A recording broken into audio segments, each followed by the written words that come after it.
महाराज शिव महापुराण तो यहां तक कहती है कि आपका कोई काम अटक रहा है, कोई काम नहीं हो रहा, बहुत परेशान हो गए, बहुत थक गए, उस काम के लिए सबके हाथ भी जोड़ लिए, सबके पास होकर आ गए और वो काम बढ़ ही नहीं रहा, तो निवेदन करते हैं घी के दिए में काली तिल डालकर सोमवार के दिन शंकर जी के मंदिर के सामने तुमरुका जी का नाम लेकर दिया लगाकर जिस काम को तुमने दुनिया के आगे कहकर देख लिया, कर देख लिया, नहीं हुआ, उस कार्य को एक बार दिया लगाकर निवेदन कर फिर जाकर देखना, काम आगे बढ़कर ही रहेगा, छूटेगा नहीं, अग्रणी। कोई सहज नाम नहीं है तुमरुका जी का। कौन है तुमरुका? जिसका व्याख्यान शिव महापुराण में बारंबार आता है, जिसकी भक्ति की श्रेष्ठता देवऋषि नारद से भी प्रबल मानी गई है। देवऋषि नारद को तो कई बार अभिमान आ गया, एक बार भगवान विष्णु के सामने जाकर कहते हैं कि मेरे बराबर नाम नहीं लेता कोई तुम्हारा। भगवान शंकर के सामने जाकर कहते हैं कि कामदेव को मैंने जीत लिया। ब्रह्मा जी के पास जाकर कहते हैं कि सृष्टि का निराकरण करना आपका काम है, पर मैं सारी सृष्टि का भ्रमण कर लेता हूं एक क्षण में।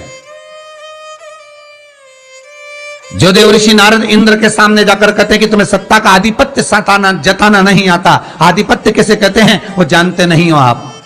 वो देवऋषि नारद जिनके भीतर भजन का बल, तप साधना का अहंकार इतना ज्यादा हो गया था कि देवताओं को भी कई बार देवऋषि नारद को नीचा दिखाने के लिए बंदर का मुख लगाना पड़ा था, अहंकार को छोड़ने के। पर उसमें भी प्रबल, तुमरुका जी जो शिव महापुराण की कथा कर रहे हैं उसमें भी प्रबल।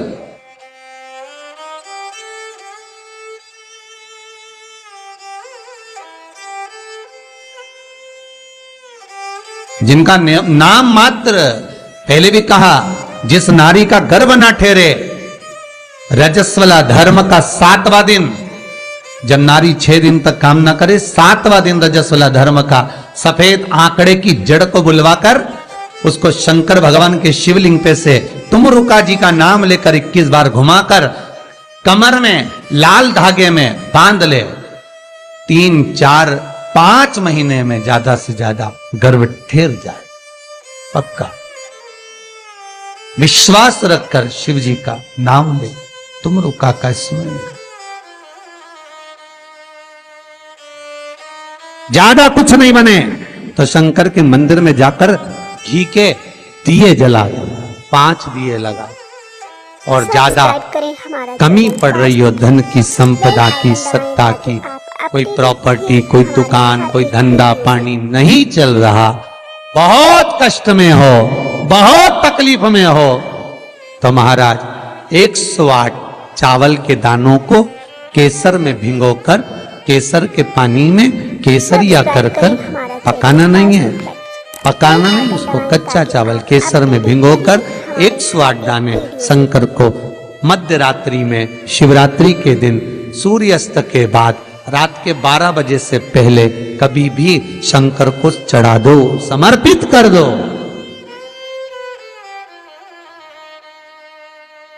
सब्सक्राइब करें हमारा channel Vastu fact, bell icon दबाएं ताकि आप अपडेटेड रहें। और वही अक्षत के दाने उठाकर वापिस रख लेना ब्रह्म मुहूर्त में सुबह 4 बजे,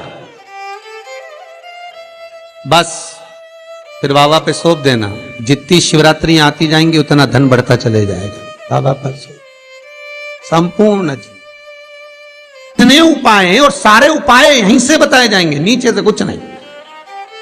नीचे उतरने के बाद हमें कोई मतलब ही नहीं, हम क्या बोले ना बोले हमें उससे मतलब नहीं। ये व्यासपीठ श्री सुखदेव जी की है, ये व्यासपीठ श्री व्यास जी महाराज की है, ये व्यासपीठ श्री सूत जी महाराज की है, और ये व्यासपीठ इन सबसे पहले मेरे देव अधिदेव महादेव की है, जिन्होंने अमर गुफा में अमर कथा माता पार्वती को श्रवण कराई थी। बाकी के तो सुखदेव जी, व्यास जी, सूत जी, ये सब बात के, पर सबसे पहला वक्ता मेरा शिव है, तो ये शंकर की गादी पे से जो निकल गया, शंकर की गादी पे से जो बोल दिया, बस उसका अनुभव आप करो और कर कर जरूर देखना, उसका अनुभव कर कर।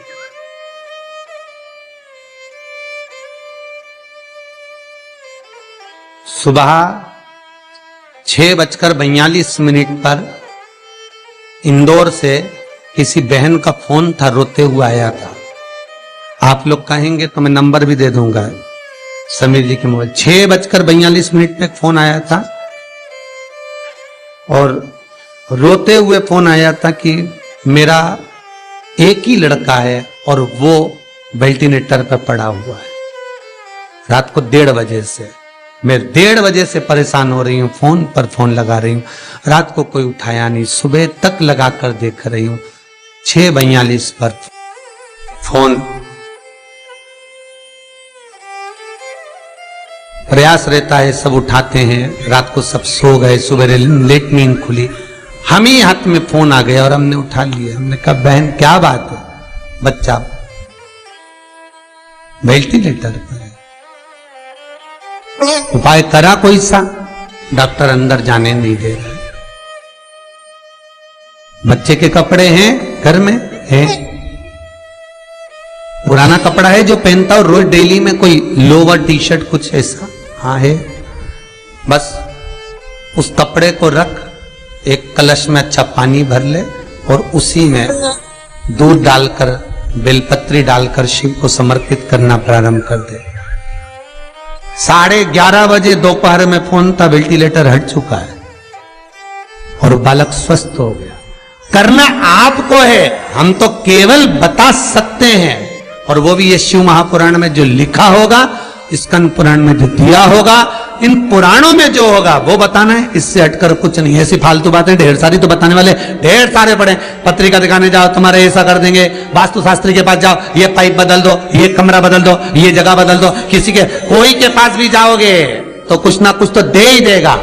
और यहां से तो केवल ना कोई भभूति है, ना कोई हमारे पास में जल है, ना हमारे पास में कोई बेल है, ना हमारे पास में कोई बाबा जोगी है। हमारे पास में तो ये शिव महापुराण है। इसमें जो बाबा ने लिख दिया, शंकर जो कर दिया, कह दिया, बोल दिया, बस उसी का स्मरण आप कर लीजिए। मुझे विश्वास है वो दुनिया का दुख हरने वाला आपके दुख भी हर लेगा, इतना विश्वास रखता हूं।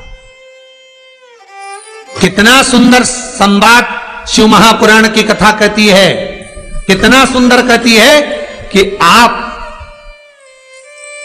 किसी मंदिर में शिवरात्रि हो, सावन का महीना हो, शंकर जी के मंदिर में अगर अर्चना चल रही है, उपासना चल रही है, पूजन चल रही है, अगर मालूम पड़े शिव के मंदिर में आज त्योहार वाला दिन है, सावन का दिन है, शिवरात्रि का दिन है, भगवान के तो सभी भगत आएंगे, हजारों लोग आएंगे। भाई सास अगर बीमार है तो मिलने तो बहन बेटी भी आएगी, कोई भी आएगा, भले तुम्हारा लड़ाई हो चाहे झगड़ा हो, आएंगे तो सब ना। नहीं आएंगे तो लोग कह देंगे बताओ अम्मा बीमार पड़ी रही और जीजी एक दिन देखने नहीं आई, बोलेंगे कि नहीं बोलेंगे? सावन का सोमवार, शिवरात्रि का दिन अगर कोई शंकर के मंदिर नहीं जाएगा तो लोग क्या कहेंगे? बताओ आज शिवरात्रि के दिन घर में पड़ी हुई है, भगवान के मंदिर नहीं गई, कितना बुरा लगेगा। घर में सास बीमार पड़ी रहे और नंदों से कितनी भी लड़ाई हो, भाभियों से कितनी भी लड़ाई हो, देवरानी जेठानी से कितनी भी लड़ाई हो, अगर एक नहीं आए ना, अभी देवरानी देखने नहीं आए तो जेठानी आग लगाने में पीछे नहीं हटेगी। देख लो सास ने पूरा भर दिया, एक दिन देखने नहीं आई, देख लो। अरे बोलो तो जितने ऑनलाइन सुन रहे हो, सही है कि गलत?